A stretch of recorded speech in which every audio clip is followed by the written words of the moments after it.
Nazi swear. Now that's corruption. That's better. Yard sale. Our correct. Could be your correct.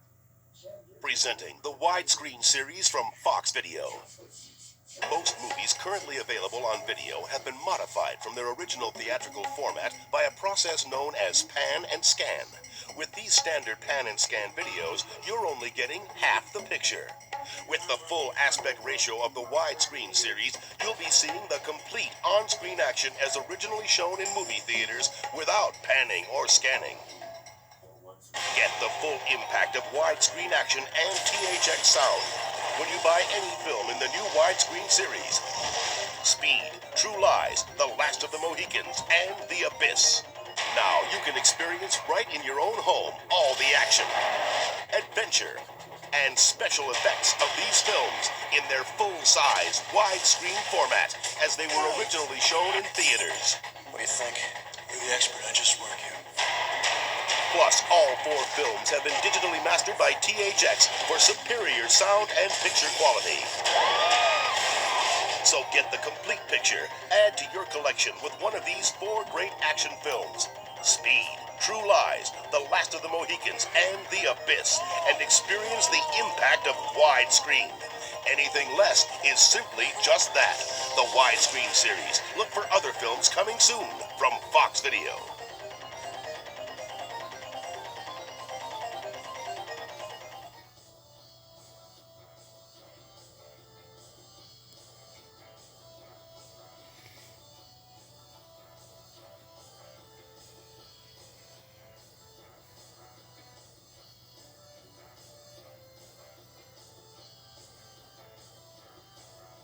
It began 2 years ago in an unfinished nuclear power plant.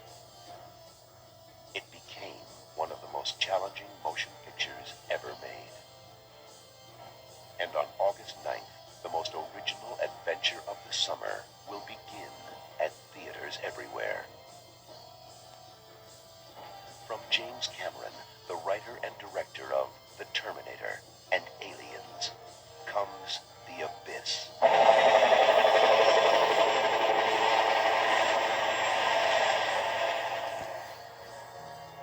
God, I hate that bitch. Probably shouldn't have married her then, huh? Hang on, gentlemen.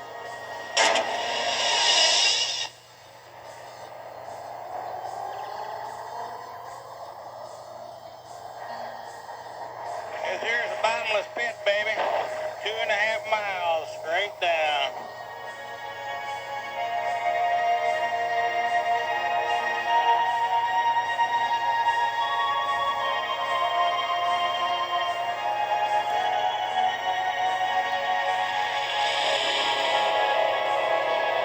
It was alive, like a dance of light. It was the most beautiful thing I've ever seen. I don't think they mean us any harm. I don't know how I know that.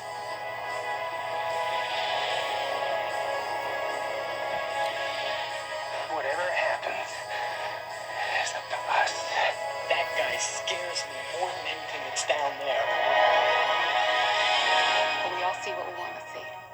Coffee looks and he sees hate and fear. You have to look with better eyes than that.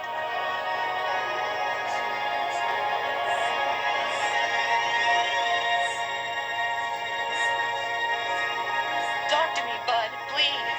Do you hear me? He's coming up fast.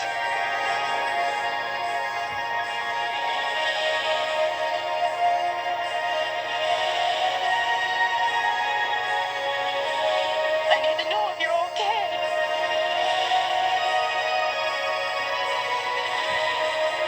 You can't leave me here alone.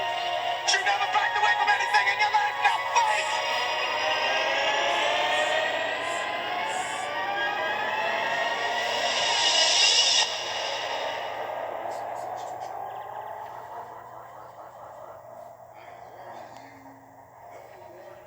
Jokes. I do terrible things when I hear Trump jokes. Sorry. This billboard deserves an Oscar. For me. Okay, guys, let's put the cameras in the water, please. For the epic underwater drama, The Abyss, director James Cameron assembled an ensemble cast to face the ultimate acting challenge. Together, they would attempt the impossible, to shoot nearly half the film underwater. The Abyss tells the story of a rescue team on an unusual mission to find a nuclear submarine that has mysteriously been sunk in a deep ocean trench. Hey, how deep's the drop-off here? Here's a bottomless pit, baby. 2.5 miles, straight down. For Cameron, working with an inexperienced cast of divers presented a challenge. The classic problem with taking cast into the water is survival to script. It's very hard to get someone past their immediate survival to the dramatic requirements of the shot that you're trying to do. Since much of the cast had no prior diving experience, they were put through a grueling training course to ensure their safety. They passed a course that is reserved normally for scuba instructors because we knew that their lives would really depend on their ability to survive anything that they could encounter during the filming process. The whole idea is just to get you used to having water around your eyes in a bailout situation. Special emergency drills prepared the cast for working in the revolutionary dive gear created for the film. Unlike the equipment used in normal sport diving, this gear is designed for exploring the far depths of the ocean floor. It's not like Blue Lagoon. You don't spend a lot of time looking around enjoying the environment. I mean, you've got heavy gear on, heavy helmets on, harnesses strapping you. We're lifting very heavy objects and machinery and equipment and stuff. It's very, very demanding. There's something about being down there with these weights on that gives you the feeling of walking on the moon. You kind of do a backflip and land on your feet and jump from one spot to another sort of in slow motion. But there's a certain weight to it that you don't have when you're swimming. To create this otherworldly environment, extensive topside planning was necessary. You got it here, and the other two are there, right? So you're in a real good position to head out first, and then they'll follow you in the right order. We'd have a big board, and he'd draw, this is where we're going to be. It's very easy to say on land what you're going to do. Once you get down there and you're in 40 feet of water, all of a sudden, things don't work quite the same. Let me suggest something to you. Okay. Once underwater, Cameron could modify his topside plan using the elaborate communication system housed in each helmet. The helmet sort of brought us into the 20th century in that I could speak to everyone. Of course, they couldn't speak back to me, so this was a director's dream come true. Only selected cast members could speak back to Cameron at any given time. This gave the remaining actors a chance to do some experimenting of their own. We figured out how to communicate underwater with each other in spite of the fact that our audio was turned down. You could take your helmet and put it against the other guy's helmet and scream, "What's happening? When did we get the heck out of here?" And I mean, if you screamed as loud as you could and the other guy held his breath while you were screaming, you could actually understand what they were saying. To shoot any scene below the surface involved a certain amount of improvisation. Even the standard movie clapper would require some rethinking once underwater. If you're doing your death scene, your love scene, whatever, they come up and they have to smash the clapper on the helmet. So you're just sitting here like trying to get to that special place, and then it goes clunk like this, and then there's a moment of pause while everyone gets it together again, and then we can get back to work. Since each shot could take hours to set up, access to a constant supply of air was essential. An underwater filling station allowed the cast and crew to replenish their air supply without spending precious time returning to the surface.